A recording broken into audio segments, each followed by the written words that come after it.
नमस्कार, मैं हूं अनुभव वर्मा द संवाद के लिए।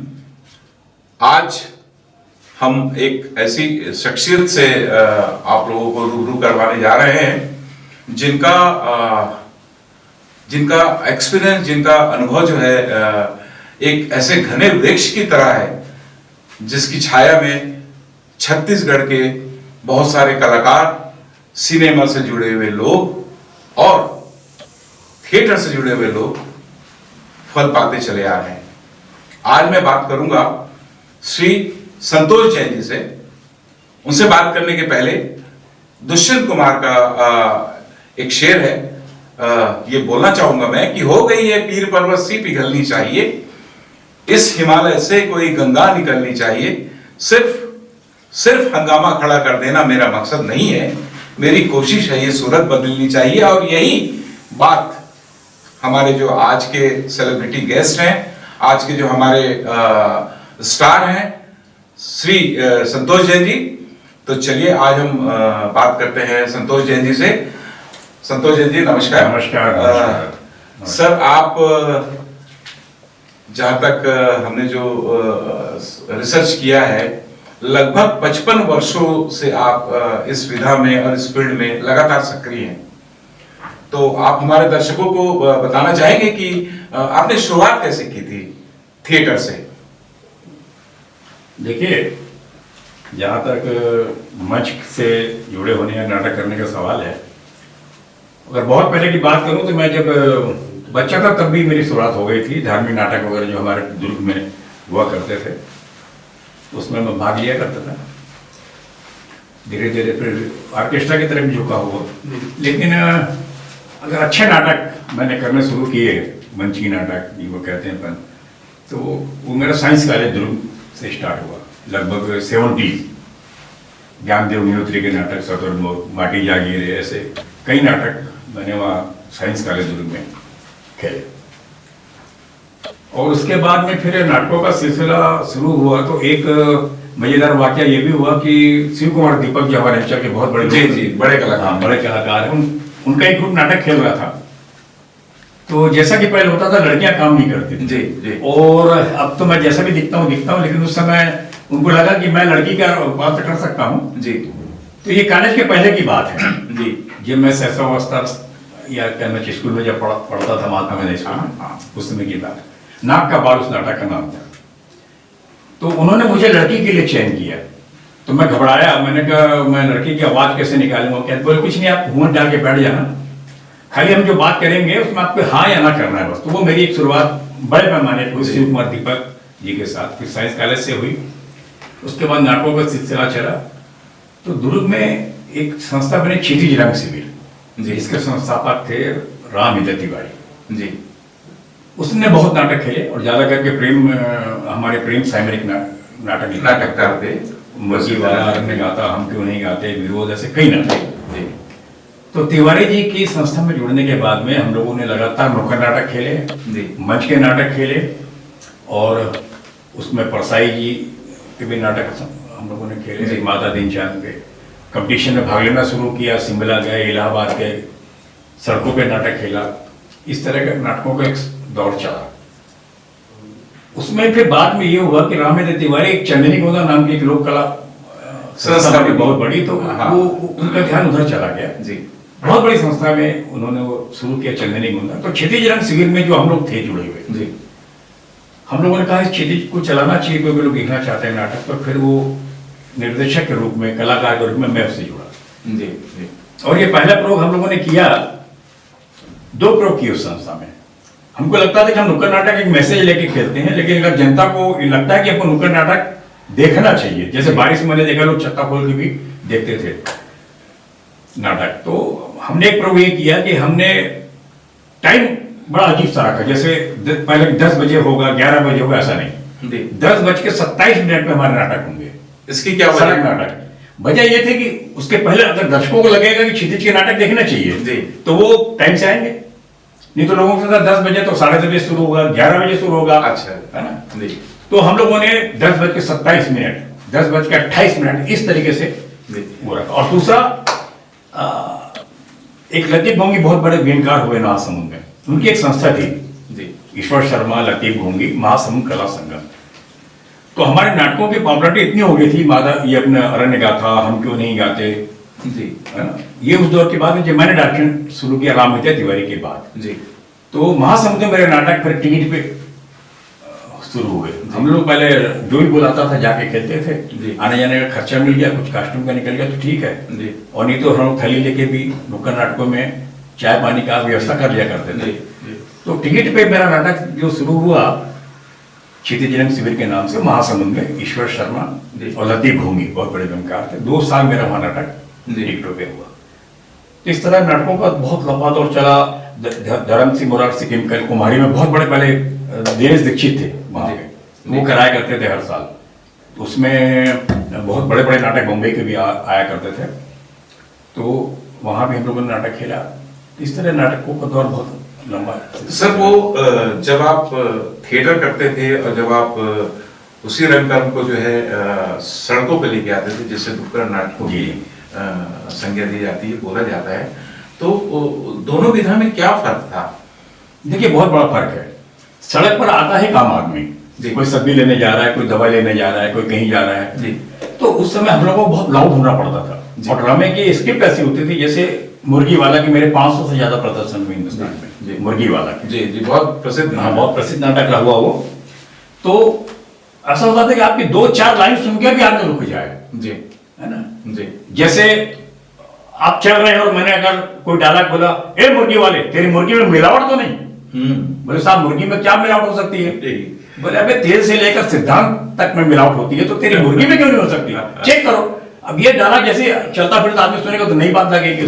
साइमन के समाज ऐसे होते थे कि हम लोगों को जरूर श्रेय मिला है कि हम लोगों ने इतने बार खेला, लेकिन मैं श्रेय दूंगा हमारे राइटर प्रेम साइमन को, गुरु राम तिवारी को, कि साइमन ऐसा लिखता था कि चलता हुआ आदमी मिल जाए। और स्टेज पे क्या होता था, जैसे अरण्य गाथा, हम क्यों नहीं गाते, अरण्य गाथा में एक ऐसे राम की कथा है जो अंत में रावण से पराजित होते हैं। वो ये कह के पराजित होते हैं कि राम तो अकेला है, लेकिन रावण इतने हैं कि इनसे जीतने के लिए और राम की जरूरत है। क्या ये नाटक मेरा मुक्ति बोध में यहाँ रायपुर भी हुआ है कई बार। जी जी। तो ये गंभीर नाटक होते हैं जिसमें लाइट का प्रयोग होता था। आपकी आंख का एक्सप्रेशन, आप अगर रो रहे हैं या आंख में आंसू हैं तो वो आपको सड़क नाटक में नहीं दिखेगा, उसमें गाउड होते हैं। जी। और मैंने इतने नाटक खेले कि अभी भी लोग मुझसे बोलते हैं यार तुम बात करते हो झगड़ा करते हो, बहुत जोर से बोलते हो। तो वो मेरी आदत पड़ गई सड़क नाटक खेलते खेलते। स्टेज में बहुत गंभीर नाटक, बहुत गंभीर नाटक जो होते हैं जिसमें टेक्निकली जो है आपको, हाँ तो उसमें लाइट का, जैसे हम कैमरे में क्लोज वाइड करते हैं, वो लाइट का प्रयोग उसमें होता है। और दर्शक जो आते हैं हॉल पे, देखिए 2 बड़ा फर्क, वो नाटक देखने के लिए आते हैं। सड़क पे जो आता है वो सब्जी लेने जा रहा है, किसी को देखने जा रहा है, कहीं स्कूल जा रहा है ना, तो ऐसे दर्शक जुड़ते हैं। तो आप जब उनको मानना, आप जब नुक्कड़ पे काम करते हैं, नुक्कड़ नाटकों पे काम करते हैं, तो कंटेंट जो है आप आम दर्शकों के हिसाब से जो है चूज करते हैं या थिएटर के कंटेंट को नुक्कड़? नहीं, बिल्कुल हम दर्शकों के हिसाब से, क्योंकि सड़क नाटक पे और एक कहावत है कि करत करत अभ्यास के जड़वती हो सुजा। तो हमको ऐसा लगता था कि पब्लिक क्या पसंद करती है। जैसे विरोध नाटक था, वो राजनीति में जो विरोधी आते हैं उस पर वो डिपेंड था। मुर्गी वाले में कैसे, मुर्गी वाले की कहानी है कि पूरा जितने भी आ रहे हैं उसको मुर्गी खरीदने के लिए नहीं आ रहे हैं, वो लूटने के लिए आ रहे हैं। और ये बात एक आम आदमी को पसंद आती है कि कहीं ना कहीं वो भी इस अव्यवस्था का शिकार होता है। जी जी जी। तो ऐसे कई नाटक थे जो सड़क पे अच्छे लगते थे। तो आप जब इतना लंबा आपका थिएटर का अनुभव रहा, आपने नुक्कड़ों में भी जो है इतना काम किया और एक एस्टेब्लिश जो है आपका नाम हो गया था, फिर अचानक से आपने आपका जो गांव है हीरा गांव जो है राजनांदगांव जिला में, सोमनी के पास, अपने स्टूडियो बनाने का कैसे सोचा, क्या उसके पीछे आपकी सोच थी? देखिए मेरी सोच ये थी कि हम लोगों ने इतना नाटक खेलने के बाद मुझे लगा कि हमारी जेब खाली की खाली, पहली बात। दूसरी बात, अब हम लोग कोई पारिवारिक में बड़ा भी था, किसी को परिवार भी मान रहा था, लेकिन नाटक में रम गए थे, नाटक से पैसे मिलते नहीं थे। ये बात अलग थी कि जैसे अगर हमारे नाटक कोई भिखारी बना है तो बाजार से कुछ उसी मेकअप में जाके कुछ पैसे कलेक्ट करके लिया था तो चाय पकौड़े नाश्ते की व्यवस्था हो जाती थी, लेकिन जीवन यापन नहीं हो पाता था। और दूसरा मैं ये हुआ कि फिल्में मुझे आकर्षित भी करती थी उस समय। हम लोग देखने जाया करते थे दुर्ग सारदा टाकीज वगैरह में, तरुण टाकीज में। तो मुझे लगा कि नाटक का अगर दूसरा कोई व्यावसायिक रूप हो सकता है तो फिल्म में। तो हीरा गांव में मेरी वहाँ इंडस्ट्री भी थी छोटी मोटी टेढ़ेसरा में। तो मैंने वहाँ जमीन ली 4 एकड़ जी और नदी के किनारे थी जी गिरा गांव। जी तो वहाँ मेरी पहली फिल्म बनी थी जय बमरेशी मैया जी। जिसकी ये मेरे ख्याल से छत्तीसगढ़ की पहली धार्मिक फिल्म थी जिसको आपने इंट्रोड्यूस किया था और आपने छत्तीसगढ़ सिनेमा को एक कदम आगे की तरफ लेके गए थे, जहां तक मेरी जानकारी। वो धार्मिक फिल्म कह सकते हैं। हालांकि उसके पहले फिल्म बनी 2 फिल्में छत्तीसगढ़ राज बनने के बाद। नहीं तो मैंने यही बोला, धार्मिक फिल्म मेरी पहली थी, पहली फिल्म थी वो। और वहां पर फिर दूरदर्शन से मैं जुड़ा, तो दूरदर्शन वालों ने वहां पर टेलीफिल्म बनाना शुरू किया, जैसे हम क्यों नहीं गाते। उसमें कैसे भगवान की कथा है कि जो बच्चों को पढ़ाने के लिए इस देश में घूमते हैं लेकिन पढ़ा नहीं पाते, अव्यवस्था देखकर छोड़ के बच्चों को चले जाते हैं। और वो बच्चे यही बोलते हैं कि जैसे बाकी बच्चे गाते हैं स्कूलों में, हम क्यों नहीं गा पाते। प्रेयर है, प्रार्थना है, ये उस कथा थी। तो वहां पर टेलीफिल्म में ये बनना शुरू, ये बात है कम से कम लगभग समझ लीजिए आप 30-35 साल पहले की। आप सिनेमा में डायरेक्शन में कब आए? देखिए, मैं दूरदर्शन के लिए मैंने काम करना शुरू किया। दूरदर्शन में मेरे कई 10-10, 12-12 साल तक बहुत प्रोग्राम चला। तो उसमें मैं डॉक्यूमेंट्री बनाया करता था, छोटी मोटी टेलीफिल्म बनाया करता था रायपुर के लिए, है ना, फिल्म डिवीजन के लिए बनाई मैंने खैरागढ़ यूनिवर्सिटी पे। तो डाकू ड्रामा बनाते थे हम लोग, मतलब डॉक्यूमेंट्स के आधार पर ये जो फैक्ट होता दिखाते थे, लेकिन क्रिएशन भी करते थे। जैसे खैरागढ़ का मैंने किया, उस समय के जो राजा थे और जो बच्ची इंदिरा मरी छोटी उम्र में, जिसके नाम से इंदिरा संगीत विश्वविद्यालय, लोग समझते हैं इंदिरा गांधी के नाम पे, इंदिरा गांधी का नाम। तो वैसे हम लोग सीन क्रिएट करते थे डाकू ड्रामा में। तो मुझे बड़ा अच्छा लगता था, लाइटिंग है, कैमरा है, राजा बना है, मेकअप में है, रानी आ रही है, वो बीच बीच में डॉक्यूमेंट्री में हम लोग डाला कर। ऐसे मैंने कई डॉक्यूमेंट्री, मतलब सिनेमा का मुझे लगा ये पहला स्टेज था वो जी, किसी डॉक्यूमेंट को आप जो है सिनेमाई कैसे करना शुरू करते हैं। तो वहां से फिर आपने जो है, क्योंकि आपने लगातार रायपुर दूरदर्शन के लिए भी बहुत काम किया। आपका नाम तो जो है दूरदर्शन में अगर आप किसी से पूछो भी तो बहुत जब दूरदर्शन पे आदर से लिया न्यूज चला करती थी, तब मैंने डॉक्यूमेंट्री बनाना और फिल्म बनाना शुरू कर दिया। बाद में अपनी लाइट लगाता था साथ में जी। मेरा भोर के तारा पहला सीरियल था, जो रायपुर दूरदर्शन का भी पहला सीरियल था जी, 5 एपिसोड का जो मैंने बनाई। उनके बाद पूरी उस समय स्टूडेंट नहीं हुआ करती। फिर आप अचानक जो है भोजपुरी की तरफ रुख कर नहीं, तो बहुत बाद में मैंने बंगला बनाई, अजब जिंदगी गजब जिंदगी बनाई, फीचर फिल्म जी जी। हाँ, मतलब छत्तीसगढ़ सिनेमा बनाते करते आप जो है भोजपुरी पे चले गए, उसका क्या कारण? उसमें थोड़ा सा मेरी आर्थिक सुरक्षा थी। आर्थिक सुरक्षा कैसे कि हमारी सरकार में कुछ मिल नहीं रहा था हम लोग को सब्सिडी वगैरह, और उत्तर प्रदेश से जो सरकार है, फिल्म बंधु के नाम से उन्होंने एक योजना शुरू की, फिल्म बंधु। उस पे ये था कि अगर वहाँ शूटिंग करते हैं यूपी में, कलाकारों को लेते हैं, तो उसमें हमको सब्सिडी वो देंगे।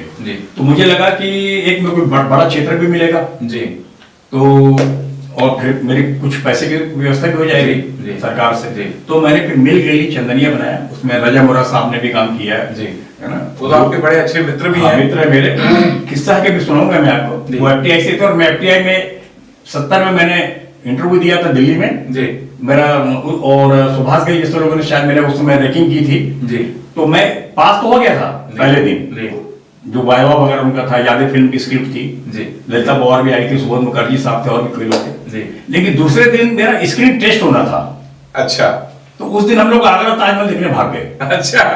उस समय इतना क्रेज नहीं था जी जी, है ना जी। तो इस वजह, अच्छा ये किस्सा मैंने रजा मुराद को सुनाया क्योंकि वो भी एफटीआई से, तो एक डॉक्यूमेंट्री में एंकरिंग करते करते बॉम्बे मैंने सुनाया, तो वो इतना हंसा जैसे अभी आप हंसी आई, और धीरे धीरे बातचीत हुई। मैंने कहा रजा भाई मैं भाग जरूर गया पर आज भी फिल्में कर रहा हूँ। तब से मेरे मित्र हो गए और मैंने कई डॉक्यूमेंट्री में काम किया, मेरी फिल्मों में काम किया रजा साहब ने।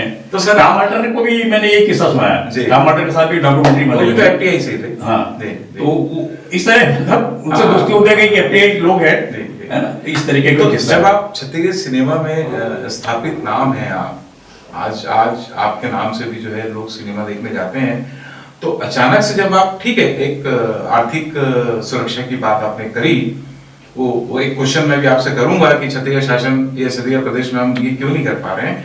तो जब आप इस इंडस्ट्री से उस इंडस्ट्री में गए, तो वातावरण आपको चेंज नहीं मिला? आपको शूट करने में कोई दिक्कत नहीं है? मैं बताऊं, फिर ये थोड़ा सा पूरा पहले जाना पड़ेगा अपने को। जैसे मैंने पहली फिल्म बनाई जय बमरेशी मैया जी, उस समय रणधीर शाह जी को मैंने, जो भोपाल उससे पढ़ के आया था मंडल से, उनको हीरो लिया था। उससे मैंने धार्मिक इसलिए लिया कि मुझे लगा कि थोड़ी सुरक्षा होनी चाहिए। धार्मिक मेरा सब्जेक्ट नहीं रहा, ड्रामों का मेरा सारा सब्जेक्ट जो था जनवादी था लेकिन फिल्मों में मैंने थोड़ा सा, क्योंकि लागत बहुत होती है तो धार्मिक से निपट लिया, हालांकि उसमें भी सामाजिक सब्जेक्ट है, शराब के खिलाफ बुराई, तो इसलिए मैंने वो जो है जय बम्बेशी मियां मैंने बनाई, है ना। और उसके बाद में फिर देखा मैंने 4 हफ्ते यहाँ चली, कुछ लोग उपद्रव भी किए कि इन्होंने शिवलिंग के साथ ये कर दिया, शिवसेना वालों ने कुछ बहुत धमाल भी हुआ उस पिक्चर में।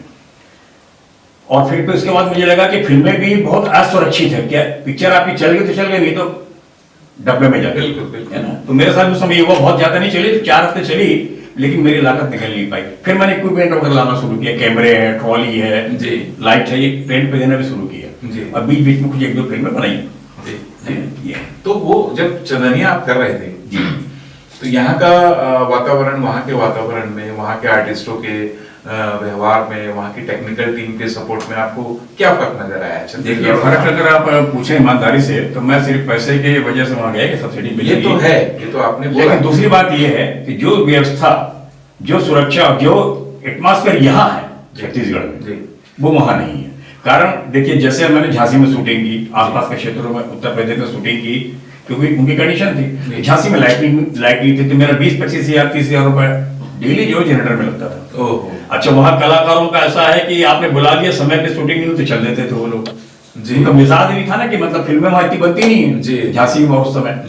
लेकिन यहाँ जैसे है, यहाँ इतनी फिल्म बन रही है कि आपको नदी चाहिए, पहाड़ चाहिए, सिटी चाहिए, मॉल चाहिए, झोपड़ी चाहिए, तो वो तो मिलेंगे, लेकिन आपको जितने कलाकार चाहिए, जैसे अभी न्यूटन पिक्चर जो बनी है, इसके लिए गई थी ऑस्कर, उसका ऑडिशन मेरे इसी स्टूडियो में हुआ है, यहीं के कलाकार हैं, उनके मेन कलाकार हैं, बाकी यहीं के। अभी भी जितनी फिल्में बनती है, चाहे बाहर के लोग भी हैं, सोनी चैनल आता है और कहीं आते हैं, लेकिन कलाकार यहीं के लेते हैं। आप तो ये हमको सुविधा वहां नहीं थी। आप तो यहाँ पर अभी जो छत्तीसगढ़ में बोर्ड गठित हुआ है जी, उसके आप मेंबर भी जो है अपॉइंट हुए हैं। हाँ, मैंने पेपर में पढ़ा जी। तो क्या आपको जानकारी नहीं है कि आप सदस्य बन गए? मतलब विधिवत मुझे कोई पत्र तो नहीं मिला है, लेकिन एक शासकीय पत्र किसी ने बताया कि हमारे पास जो डॉक्यूमेंट है वो तो एक शासकीय जो लेटर वहां से इशू हुआ है जी, उसमें बहुत वरीयता में जो है आप काफी ऊपर जो है। हाँ, नहीं, उसमें अभी सरकार ने बनाया है, तो वो जो सब्सिडी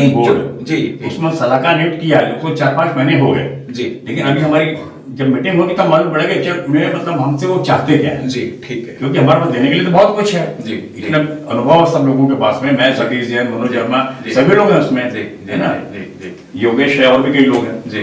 तो अब सरकार अगर कोई नीति बनाएगी, हालांकि नीति बनी है पिछली सरकार में, उसी को थोड़ा अगर अमेंडमेंट कर देते तो भी गाड़ी चल जाती कुछ। उसमें थिएटर के लिए भी छूट थी, फिल्मों को भी सब्सिडी दे रहे थे। तो सर, यहाँ पर लगातार जो सिनेमा बन रहा है जी, और सब्सिडी का एक बड़ा इशू है, जो पिछले जो सरकार थी उस समय भी कैबिनेट में जो है वो प्रस्ताव जाना था, यहाँ के जो संचालक थे उन्होंने ये बोला भी था। और जब सरकार चेंज हुई और जब ये वाली सरकार जो है अभी काम कर रही है, तो सब्सिडी में आपको क्या लगता है कि क्या ये सपोर्ट कर पाएंगे? क्योंकि सिनेमा जो है बिल्कुल एकदम फ्रंटियर मेल की स्पीड में जो है चला जा रहा है छत्तीसगढ़ सिनेमा के स्क्रीन्स कम है यहाँ पर, और यहाँ की लागत के हिसाब से रिटर्न्स नहीं आ रहे हैं। वैसी स्थिति में ये स्थिति कब तक मेंटेन रहेगी? क्योंकि लोग सिनेमा एक बार बनाएंगे, घाटा करेंगे, वो वापस चले जाएंगे। तो जो एनकरेजमेंट सरकार से मिलना चाहिए, वो एनकरेजमेंट आपको क्या लगता है कि क्यों नहीं मिल रहा है, कितना मिलना चाहिए और क्यों जरूरी है? देखिए, 20 साल से ये प्रयास हो रहे हैं जी। जब योगी सरकार थी जी, उस समय भी बनी थी एक समिति जी, फिल्म विकास के नाम से, और आज भी जी। लेकिन अगर अपन ये बात करें कि मिला क्या जी, तो अभी तक हम लोगों को तो कोई सब्सिडी मिली नहीं किसी फिल्म वालों को जी। हालांकि अब हमारी प्राथमिकता में जो है वो थिएटर है। कारण क्या है कि अब टेक्नोलॉजी जो है डिजिटल हो गई है जी। एक बार कहना चाहिए कि आपकी मुट्ठी में आ गई टेक्नोलॉजी जी। अब बहुत भटकना नहीं पड़ता। बिल्कुल, हमारे जमाने में हम लोग जब तक बम्बई से लेफ्ट तब तक नहीं कर रहे थे। अब फिल्में बहुत बन रही, लेकिन थिएटर कम है। अभी आज की तारीख जब मैं आपके साथ बैठा हूँ, तीनों थिएटर में छत्तीसगढ़ी फिल्म है। अच्छा, आज जी, एक में टीना टप्पर चल रही है, एक में डोली लेकर आया चल रही है, एक में सुखुआ चल रही है, तीनों छत्तीसगढ़ी। ये तो बड़ी बात है। लेकिन सवाल ये है कि तीनों फिल्में जो है छत्तीसगढ़ी के दर्शक तीनों फिल्म तो नहीं देखेंगे जी। तो आपकी फिल्म देखने जो जा रहा हूँ मेरी भी देख रहा है। जी जी। तो ये नुकसान हो रहा है ना कहीं ना कहीं हम लोगों का। तो इसका नतीजा तो ये था कि नीति में इस चीजों को लाया गया था, पिछली नीति में जी। जो रात में गजट में प्रकाशित भी हो जी। गई, लेकिन मैंने जो सुना है जी। कि ये सरकार जो है ये फिर से नई नीति लाना चाह रही है। अच्छा। और मैं समझता हूँ अपने अनुभव से कि अगर आप नीति बनाएंगे, लागू करेंगे, कैबिनेट में प्रस्ताव जाएगा, बजट आएगा, तब तक बहुत लंबा समय फिर निकल जाएगा। 20 साल से ऊपर तो हो चुके हैं हम लोग लड़ते हुए, संघर्ष करते हुए। तो कम से कम भाई थिएटर के लिए कुछ कर दो। हालांकि कलाकारों का भी इन्होंने मानदेय बढ़ाया है संस्कृति विभाग ने, ये अच्छी बात है। लेकिन हमारी मूल मांग है कि यहाँ थिएटर हमारे ज्यादा से ज्यादा है और फिल्मों को कुछ तो सब्सिडी मिले। ये नीति तो तुरंत आप या उसी में अमेंडमेंट कर दो जो पुरानी नीति, अगर आपको कुछ सुधारना है, कुछ गलत लग रहा है, वो भी बड़ी मेहनत से बनी है नीतियां, लोगों के अनुभव से बनी है, उसमें अगर कुछ गलती आपको नजर आ रही तो सुधार दीजिए। हमको थिएटर चाहिए हर कीमत पे ज्यादा से ज्यादा, उनको आप लाभ दीजिए, उनको सब्सिडी दीजिए, उनको थिएटर बनाने के लिए जो जितनी सुविधाएं आप दे सकते हैं। आप एफसीआई के गोडाउन बहुत समय तक खाली पड़े रहते हैं, धान के समय भरे रहते हैं, लेकिन बाद में तो बहुत सारे ऐसे गांव में गोडाउन है, उनको आप सुव्यवस्थित कीजिए या पब्लिक पर वो पार्टिसिपेट कीजिए, आप पब्लिक की भागीदारी से बनाइए सरकारी थिएटर, कुछ कीजिए। नहीं तो देखिए मैं आपको बता रहा हूँ छत्तीसगढ़ी हमारे यहाँ से विलुप्त हो जाएगी, क्योंकि सबसे बड़ा माध्यम जो आज है, अभी देखिए आप सिवरी नारायण मेला लगता है 1 महीने का, आप वहां जाइए, छत्तीसगढ़ी फिल्में दिन और रात 24-24 घंटे चलती है, लोग देखते हैं क्योंकि सिनेमा उनके पास है। यहाँ हमारे शहर में कितने लोग आएंगे देखने के लिए, टूरिंग टॉकीज भी जो है फुल होते हैं। इसका मतलब है कि जनता आपकी फिल्मों को देखना चाहती है, हमको उनके पास जाना, उनके जाने के लिए ब्लॉक स्तर पे, तहसील स्तर पे, पंचायत स्तर पे आप इतनी सुविधा दीजिए, रोजगार मिलेगा ना। भाई एक थिएटर खुलता है, एक फिल्म बनती है, 200 लोगों को प्रत्यक्ष अप्रत्यक्ष काम मिलता है। थिएटर खुलेगा, लोगों को व्यवसाय मिलेगा, आपको रेवेन्यू मिलेगा, आज नहीं मिलेगा कल मिलेगा आपको। इसलिए सरकार को गंभीरता से, और सबसे अच्छी बात यह है वर्मा जी कि आज हमारे बीच का आदमी विधायक बन चुका है, फिल्म वाला, हमारा सुपरस्टार अनुप शर्मा विधायक बन चुका है, हमारे राजेश अवस्थी फिल्म वाले हैं, है ना, वो पार्टी से अच्छी तरह जुड़े हुए हैं और पहले एक बार अध्यक्ष भी रह चुके हैं। फिल्म विकास तो हमारे कुछ लोग भी अब राजनीति में है, तो अब ये मेरे ख्याल कि अब ये अच्छा मौका है, अब थिएटर बनाइए ज्यादा से ज्यादा और फिल्मकारों को काम मिले, रोजगार मिले, क्योंकि जो फिल्म में जुड़ गया, कला से जुड़ गया, वो कला में ही मरेगा। अब भले होटल में आपको काम करता दिखेगा, रिक्शा चलाता दिखेगा, लेकिन वो चाहेगा कि मेरी मौत कोई डायलॉग बोलते हुए, कोई काम करते हुए फिल्म का। ये एक ईश्वर की प्रकृतिगत देन है जिसको सरकार को मानना चाहिए। भैया मैं थोड़ा आपको पीछे लेके जाऊंगा जी। जब बमलेश्वरी आपने शूट करी और आज जब सिनेमा शूट हो रहे हैं, तो टेक्नोलॉजी में क्या फर्क है? बहुत फर्क। मैंने आपको बताया ना, पहले हम लोगों को डब्बे भी मिलते थे जो रॉ मटेरियल के बॉम्बे से, वो हमको मेंबर बनना पड़ता था, फिर वो रिकमेंड करते थे तब वो डब्बे आते थे, चाहे 16 mm हो चाहे 35 mm हो। फिर मुश्किल ये होती थी कि अगर आप शूट कर रहे हैं, अभी आप जैसे इसमें शूट कर रहे हैं कैमरे में, तो आप देख पा रहे हैं, उस समय हमको देख ही नहीं पाते थे कि क्या शूट हो रहा है, वो कैमरा मैन जानता था, है ना, उसने अगर कह दिया कि रीटेक, आजकल तो मॉनिटर। और उसके बाद दूसरी चीज होती थी कि वो जब बॉम्बे जाता था हमारा रॉ मटेरियल शूट हो गया नेगेटिव, तो वहां से जब तक हमको लैब की ये ना आ जाए कि हाँ report, okay yes you can go ahead, तब हम शूट करते थे। अभी आज क्या है, अभी आप 20 बार में मैं डाला बोलूं, अगर मैं गलत बोल रहा हूं, आपका कैमरा तुरंत रिवाइंड करके या आगे उसको ले जाएगा, उसको डिलीट कर देगा, टेक्स हो जाएंगे। दूसरी बात एडिटिंग के लिए हमको वहीं जाना पड़ता था, है ना, बॉम्बे वहीं एडिटिंग होती थी, वहीं कटिंग होती थी, नेगेटिव कटिंग का जमाना था। फिर हमको ग्राफिक करना है तो ग्राफिक वाले के पास जाना है, एनिमेशन तो बहुत सपने वाला काम था, बड़े टिपिकल काम थे। अब टेक्नोलॉजी हमारे हाथ में आ गई है, हम बॉम्बे जाते हैं केवल सेंसरशिप के लिए या टाइटल के लिए, बाकी सारा काम यही होता है, साउंड रिकॉर्डिंग यही होती है, एडिटिंग यही होती है, मेकअप में यही है, ड्रेस यही मिल जाते हैं, लोकेशन यही मिल जाते हैं। अब टेक्नोलॉजी जो है वो भी जी हो गई, और कलाकारों का तो छत्तीसगढ़ खदान है, जितना लोहा और हीरा धरती के नीचे नहीं, उससे ज्यादा तो कलाकार के हीरे हमारे छत्तीसगढ़ में। भैया जैसे यहाँ पर इतनी फिल्में बन रही हैं, अब हम 2024 की बात करें तो रिलीज फिल्म जो है 29 फिल्में थी, और उसमें सफल फिल्मों में 2 ही फिल्में आई जी। लागत तो 29 फिल्मों में लग गई, पैसा सिर्फ 2 फिल्मों ने कमाया, या वो मीट आउट कर गए खर्चों को, या फिर कुछ एडिशनल उन्होंने गेन किया होगा। तो ऐसा क्यों हो रहा है कि यहाँ पर लोग सिनेमा बना रहे हैं और सिनेमा सफल नहीं हो रहा है? सफल सिनेमा में अगर हम एक नाम लें, यहाँ पर एक प्लेटफॉर्म एक नाम आता है, सतीश जैन। उनके अलावा दूसरी फिल्में सफल क्यों नहीं हो रही यहाँ पर, क्या रीजन है? देखिए, ये विषय ऐसा है कि इसका सही जवाब तो मेरे ख्याल दुनिया में भी नहीं है, क्योंकि 9 रस होते हैं उसी में फिल्में बनती है जी। लेकिन हमको ये देखना है कि अगर इसकी फिल्म सफल हो रही है जी। तो हम कहाँ पीछे हो रहे हैं जी। इसे शेड्यूल करना चाहिए। जैसे मैंने आपको कहा कि टेक्नोलॉजी इजी होने से एक नुकसान ये भी हुआ है कि हर आदमी चाहता है कि मैं कलाकार बन जाऊं, मैं डायरेक्टर बन सकता हूं, मैं हो सकता हूं। मतलब एक कई लोगों ने तो इसको बिल्कुल ऐसा समझ लिया कि हम कुछ भी कर सकते नहीं, क्योंकि यहाँ पर एक भुलन भी बनी थी जिसको हाँ नेशनल अवार्ड में, नेशनल अवार्ड मनोज वर्मा जी। हाँ हाँ जी। तो कुछ क्लास तो है यहाँ पर, लोग काम भी कर रहे हैं, तो जो अच्छा काम कर रहे हैं, जैसा आपने कहा कि उसको फॉलो करना चाहिए और उस हिसाब से बनाना चाहिए, तो उनके लिए आप क्या संदेश देना चाहेंगे? मैंने आपको कहा मनोज वर्मा ने भी फिल्म बनाई जी, अभी भी बनाई जी, सतीश जैन भी बना रहे हैं फिल्मों को। मैंने आपको दुनिया में इसका जवाब नहीं, मैंने इसलिए कहा कि अगर कोई गणित होता फार्मूला होता कि H2O मिलाने से पानी बनेगा तो फिल्में बनती। जय संतोषी माता एक हमारा सामने उदाहरण है सतराम रोहरा जी की, जिसको कोई छेड़ लगाने के लिए तैयार नहीं था, ठीक है, और जब वो पिक्चर लगी तो उतारने के लिए तैयार नहीं थे। ऐसा क्यों हुआ? ऑडियंस कोई एक आध गाना क्लिक हो जाता है, कोई एक शॉर्ट क्लिक हो जाता है, कोई चीज लोगों को पसंद आ जाती है, नहीं तो वही कला अगर एक फिल्म हिट हो रही तो वो फिर दूसरी भी होनी चाहिए। लेकिन सतराम रोहरा जी की दूसरी फिल्म जो उन्होंने बनाई, जैसे मदर इंडिया की बात करूं मैं, मदर इंडिया हिट हुई, सन ऑफ इंडिया फ्लॉप हो गई जी। सतराम रोहरा ने दूसरी फिल्म बनाई, सतराम रोहरा ने जय संतोषी माता वाला ने फ्लॉप हो गई। उस समय भुवन सोम, सारा आकाश, इस तरह की फिल्में बनती थी जिसको कोई देखते नहीं थी।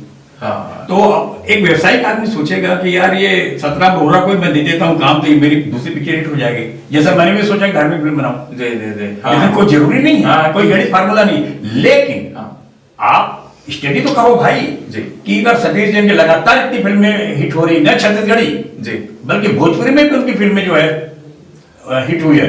निरहुआ जी जब मतलब कहना चाहिए कि जब नीचे आ रहा था ग्राफ उनका, तो सतीश जैन की फिल्मों में जब उन्होंने काम किया भोजपुरी में तो फिर ऊपर चढ़ गए। तो आप सतीश जैन को अपना मॉडल मानिए ना, उनके हिसाब से कैसी कहानी लेते हैं, कैसे संवाद डालते हैं, कहाँ पंच देते हैं, क्या उनकी स्टाइल है, आप स्टडी कीजिए। आप तो एक्टर थे और एकदम से लगा कि यार कुछ नहीं, कैमरा है बस चलाएगा, डायलॉग बोलना हो गया।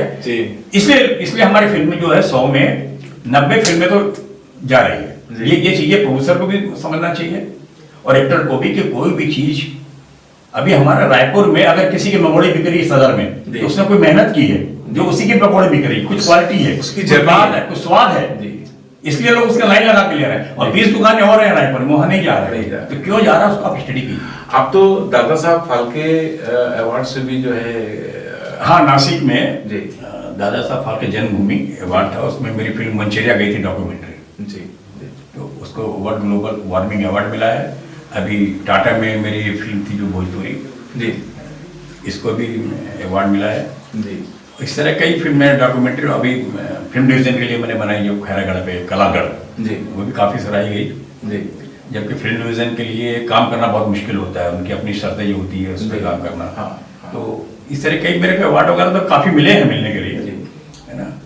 और आपका एक परिचय तो ये भी है कि आप छत्तीसगढ़ में फिल्म प्रोड्यूसर, फिल्म सीने टेलीविजन प्रोड्यूसर एसोसिएशन के अध्यक्ष हैं और काफी समय से आप इस जिम्मेदारी को निभा रहे हैं और लगातार जो है कुछ ना कुछ अमेंडमेंट होते चले जा रहे हैं। क्या है कि जब मैं महाराष्ट्र में जाता था तो देखता था मेरे मराठी जो प्रोड्यूसर हैं, नागपुर में भी है, बॉम्बे में भी, तो मुझे एक बात समझ में आई कि यहाँ माल वाले हमारी फिल्म क्यों नहीं लगा रहे हैं जबकि महाराष्ट्र में लग रही है जी। तो मैं समय अध्यक्ष था, अभी भी खैर मैंने कहा इन लोगों को भाई बहुत हो गया है, तो उस समय आंदोलन करवाया मैंने माल्स में जी। और इसी बेस पर करवाया कि जब महाराष्ट्र में मराठी फिल्में लग रही है तो यहाँ भी लगनी चाहिए। बहुत बड़ा आंदोलन किया था, उसमें 1000 से ऊपर ज्यादा लोगों ने 5 मालों को घेर लिया था, बिलासपुर में भी घेराव हुआ। अच्छा। और मुझे ये कहने में संकोच नहीं है कि हमारे को शासन का सपोर्ट भी था उस समय जी, नहीं तो हमारे पर केस मुकदमे ही चल जाते उस समय कि आप कैसे गुस्से ये वो। तो सरकार की भी नियत थी कि छत्तीसगढ़ी फिल्में यहाँ दिखाई जाए, पहली बात।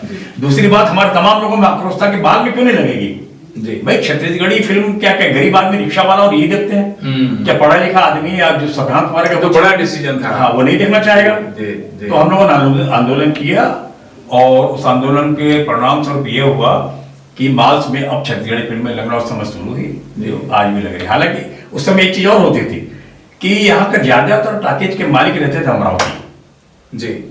तो वो क्या करते थे कि जब उनको लगातार हिंदी फिल्म मिलती थी जी। तो वो हमारी चलती हुई फिल्मों को उतार दिया करते थे। अच्छा। हाँ, उनको लगता था ये तो टेम्परेरी लोग हैं। जी, तो उसके लिए हम लोगों ने कई बार आंदोलन किए। मनोज वर्मा की भी एक फिल्म नाम में उतार दी गई जी। थी, अनुज की फिल्म भिलाई से उतार दी गई थी। जी, जी। तो हम लोगों ने जाके उनके मालिकों, उनके मैनेजर से उनसे दबाव डलवाया। तो ये हुआ कि अब एग्रीमेंट जो होता है उस पर टाकीज वाले भी चलते हैं। और दूसरी बात, अब छत्तीसगढ़िया लोग बहुत हैं यहाँ पे मालिक जी। तो उनका सेंटीमेंट भी जुड़ता है जी। और छत्तीसगढ़ी फिल्म लोग देख भी रहे हैं। जी। तो इस तरीके से अब जो है ये भी चल रहा है। अभी जैसे छत्तीसगढ़ में स्क्रीन जो है इंक्रीज हो रहे हैं और सेंटर्स भी इंक्रीज हो रहे हैं। जी। तो जो मॉल की जो एक परंपरा चालू हुई है, हाँ। वो कितनी उचित है यहाँ पर? क्या टूरिंग टॉकीज पे जो है आदमी को फोकस करना चाहिए या सिंगल स्क्रीन पे जाना चाहिए या मॉल कल्चर पे कन्वर्ट हो जाना चाहिए? आपको क्या लगता है?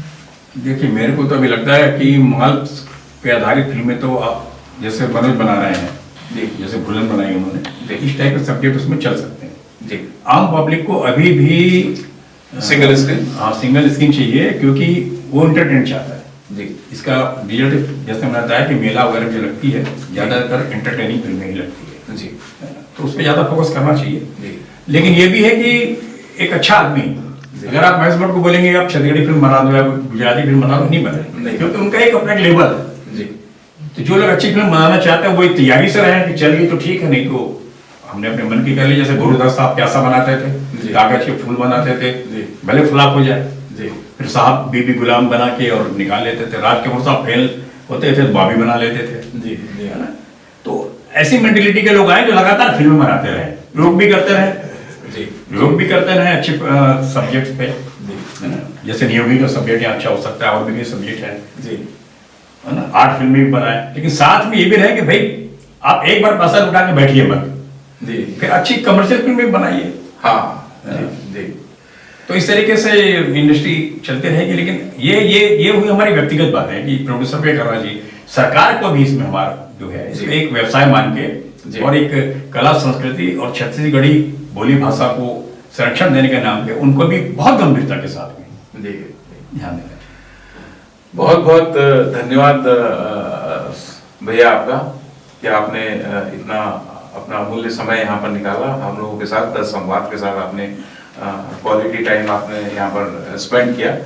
और इसी के साथ आज के एपिसोड को यहाँ पर खत्म करना चाहेंगे। यहाँ भी संतोष जी के लिए दुष्यंत साहब की एक कुछ लाइनें मेरे को समझ में आ रही हैं कि सूरज के ना दिखने का अर्थ उसका किसी कोने में दुबक कर सो जाना नहीं। सूरज कभी नहीं सोता है लिहाफ ओढ़कर, बल्कि तान दी जाती है चादर उसके और हमारे बीच। सावधान सावधान, धरती अभी धटकी ही कहाँ है, अभी तो सिर्फ हवा ने मुंह चुमाए चिंगारी का। अब आ गया है वक्त चिंगारी के आग बनकर फैलने का, चिंगारी के आग बनकर फैलने का। आज संतोष जैन जी से जो हमारी बात हुई है, ये निश्चित तौर पर यहाँ के जो दर्शक हैं, यहाँ के जो मेकर्स हैं, यहाँ के जो आर्टिस्ट हैं, यहाँ के जो शासन से जुड़े हुए, प्रशासन से जुड़े हुए लोग हैं, वो उनके लिए काफी जो है लाभदायी होगा। ये सोचते हुए मैं आज का एपिसोड समाप्त करता हूँ। नमस्कार, जय जवान। नजरिया माँ आपन बना के दिल मत मोरे गोरिया समा के। ठाकुर अमन हाँ गरीब कलाकार जरूर हवन, फिर भी काम नहीं।